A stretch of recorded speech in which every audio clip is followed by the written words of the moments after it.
Well,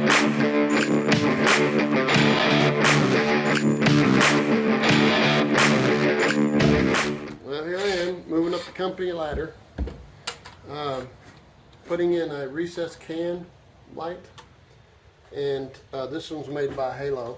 It has a junction box built in with an incandescent bulb, but you can put an LED bulb, which you can't buy incandescents anymore, evidently.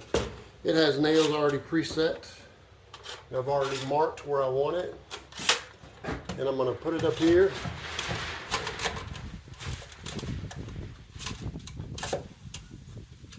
And these clips, let's see where I'm at. These clips set the surface where you want.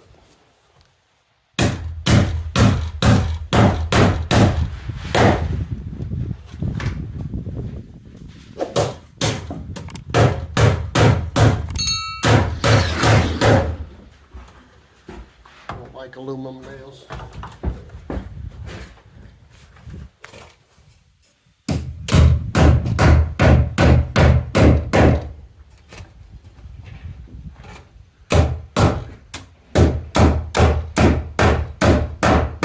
Those clips go right there. You can add some screws to it, which we'll probably do. This can be adjusted, and then you put a screw right here, or tighten this screw up right here, and it sets it in place. But in this one, it's going to be over as far as it can go. Ta-da!